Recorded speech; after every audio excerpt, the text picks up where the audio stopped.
আজকাল সারা বছর ধনেপাতা পাওয়া গেলেও শীতের ধনেপাতার স্বাদগন্ধের কাছে সেসব কিছুই না।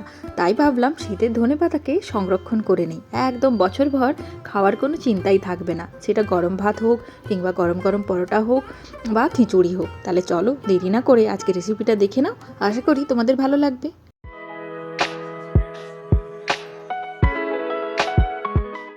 বলতে পারো রেসিপিটা ধনেপাতা চাটনি বা ধনেপাতার আচার। তো এর জন্য আমি 1 আঁটির মতো ধনেপাতা নিয়েছি, আর এখন তো ধনেপাতা খুবই সস্তায় পাওয়া যাচ্ছে, তো যতটা ইচ্ছা বানিয়ে নিতে পারো। তো ধনেপাতাগুলোকে আগেই ধুয়ে পরিষ্কার করে নিয়েছি। তারপরে ধনেপাতাগুলোর যে হলদে পাতা আছে সেগুলো বা যা কিছু ময়লা আর আলাদা ঘাসপত্র আছে সেগুলোকে পরিষ্কার করে আবারও ভালো করে এটাকে ধুয়ে নেব।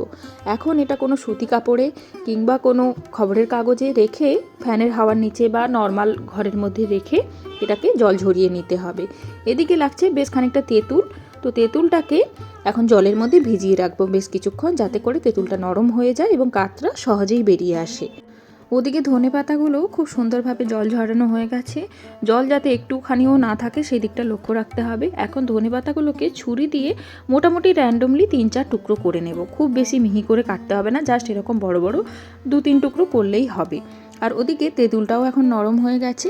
তো তেঁতুলের কি করব, হাত দিয়ে তোমার চটকে চটকে কাতরা বের করে নেব। যদি তেঁতুলের কাত তোমার মনে হয় এইভাবেই হচ্ছে, বের করতে অসুবিধা হচ্ছে বা চটজলদি আছে কিছু, তাহলে একটা ডাবরের তোমার ইমলি পাল্প পাওয়া যায়, সেটাও কিনে নিয়ে করতে পারো, ওটাতেও হয়ে যাবে। তো তেঁতুলটা চটকে চটকে কি করব, এর পাল্পটা বের করে নেব। আর এই দেখো জল দিয়ে এতটা পাল্পের মতো পেয়েছি, আর বাকি যে তোমার বীজ আঁতি এইগুলো আছে এগুলোকে ফেলে দেব। লাগছে কিছুটা রসুন। আমি এখানে ওই দেশি যে ছোট রসুনগুলো পাওয়া যায় ওগুলো 2টো নিয়েছিলাম, আর এই কোয়াগুলোকে একটুখানি থেঁতলে নিয়েছি, ব্যাস এইটাই। একটা কড়াই নিয়েছি, কড়াইটা গরম হলে ধনেপাতাগুলোকে দিয়ে দেব। তার আগে তেল বা জল কোনো কিছুই দিতে লাগবে না, জাস্ট ধনেপাতাগুলোকে দিয়ে দেব। দিয়ে গ্যাসটা তো অনই আছে, তো দেখবে যে ধনেপাতাগুলো ধীরে ধীরে কম হতে শুরু করে দিয়েছে, মানে জল ছাড়তে শুরু করে দিয়েছে।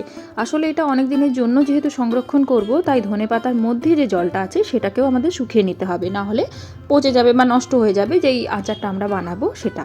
তো সেই জন্য ধনেপাতার যে মধ্যকার জলটা আছে সেটাকেও শুকিয়ে নেব।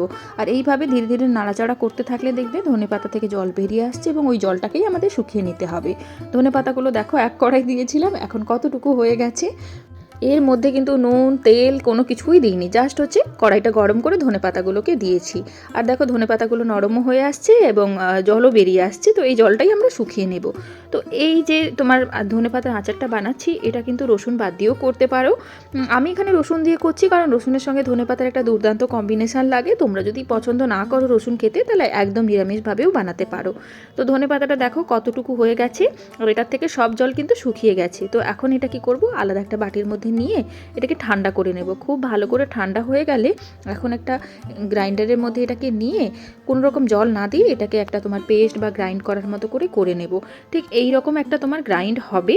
খুব যে একদম স্মুথ পেস্ট হবে সেরকম না, মোটামুটি দানা দানা টাইপের একটা গ্রাইন্ড হবে। জল কিন্তু কোনোভাবেই এর মধ্যে দিও না। তো দেখতেই পাচ্ছ কীভাবে এটা গ্রাইন্ড হয়েছে। তাহলে চলো এবার আচারটা বানানোর পদ্ধতিতে চলে যাই। কড়াইয়ের মধ্যে বেশ খানিকটা সর্ষের তেল দিলাম, আর আচার যেহেতু বলছি এটা সর্ষের তেলেই বানাতে হবে।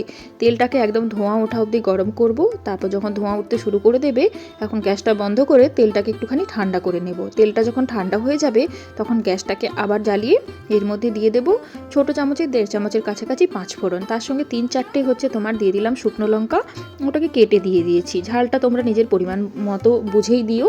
যখন এইটা থেকে সুন্দর গন্ধ বেরোবে তখন ওই থেতো করে রাখা রসুনগুলোকে এর মধ্যে দিয়ে দেব। রসুনগুলোকে ভেজে নেব একদম লাল লাল হয়ে যাওয়া অবধি। রসুনগুলো যখন ভাজা হয়ে যাবে, তোমার 1 চামচের কাছাকাছি গ্রেট করে রাখা আদা দিয়ে দেব। যদি রসুন দিতে না চাও তাহলে আদাটা দিয়ে দিতে পারো, খুব সুন্দর একটা ফ্লেভার আসবে, মানে আচারের ফ্লেভারটা এনহান্সই হবে। তো আদাটা যখন ভাজা হয়ে যাবে তখন ওই তেঁতুলের পাল্পটা এর মধ্যে দিয়ে দেব। তেঁতুলের পাল্পটা দিয়ে কিন্তু ক্রমাগত নাড়াচাড়া করতে হবে, আর গ্যাসের ফ্লেমটা মিডিয়াম টু লোতেই আছে। এখন এর মধ্যে দিয়ে দেব পরিমাণ মতো নুন। তেঁতুলটা কতটা টক আছে সেটা বুঝেই নুন দিও। তার সঙ্গে দিয়ে দেব সামান্য লঙ্কা পাউডার। আমি এটা টক ঝাল মিষ্টি বানাতে চাইছি, তো তোমরা ঝালটা অবশ্যই প্রয়োজন বুঝে দিও। আর একটুখানি হলদি পাউডার দিয়ে দিলাম। এখন সব কিছুকে দিয়ে ভালো করে নাড়িয়ে চাড়িয়ে কী করব, তেঁতুলের যে পাল্পটা আছে এটা একদম শুকিয়ে যাওয়া অবধি কিন্তু রান্না করে নেব। গ্যাসের ফ্লেমটা মিডিয়াম টু লোতে রাখো এবং এটাকে কিন্তু থেকে থেকেই ক্রমাগত নাড়াচাড়া করো যাতে নিচের দিকে লেগে জ্বলে না যায়। তেঁতুলের পাল্পটা যখন অনেকটা শুকিয়ে আসবে তখন এর মধ্যে দিয়ে দেবো সামান্য চিনি। খুব বেশি চিনি দিতে লাগবে না, জাস্ট তেঁতুলটাকে টক মিষ্টির ব্যালেন্স রাখার জন্য যতটা চিনি দিতে লাগে ততটাই দিও। খুব বেশি চিনি দিলে আবার ভালোও লাগবে না। এটাকে কিন্তু ক্রমাগত নাড়াচাড়া করতে থাকো। এখন দেখো তেঁতুলের পাল্পটা কতটা শুকিয়ে এসছে এবং তেল কিন্তু উপর থেকে ভেসে উঠছে। এটাকে আরও খানিকক্ষণ রান্না করে নেব। এখন এবার দেখেই বুঝতে পারছো তেঁতুলটা কতটা মানে শুকিয়ে এসছে, আর তেলটা দেখো ওপরে কি সুন্দর করে ভেসে উঠছে। তো এরপর কি করব, গ্যাসের ফ্লেমটা বন্ধ করে দেব।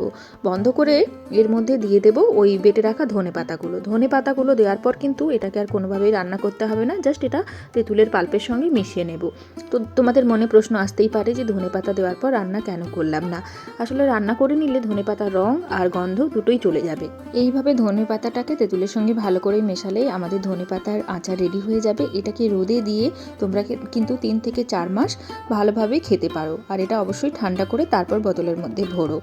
এইটা কিন্তু তোমরা ফেনা ভাত, খিচুড়ি, তারপরে তোমার পরোটা বা নর্মাল ভাতের সঙ্গে খেতে পারো, দুর্দান্ত লাগে। তো এইভাবে তোমরা কিন্তু এই ধনেপাতার আচার বানিয়ে এটাকে সংরক্ষণ করে নিতে পারো 3 থেকে 4 মাস। তো কেমন লাগলো আজকের এই ছোট্ট রেসিপিটা জানিও কিন্তু। তাহলে চলো আজকের মতো টাটা, নতুন ভিডিও নিয়ে খুব তাড়াতাড়ি দেখা হয়ে যাবে। সবাই খুব ভালো থেকো।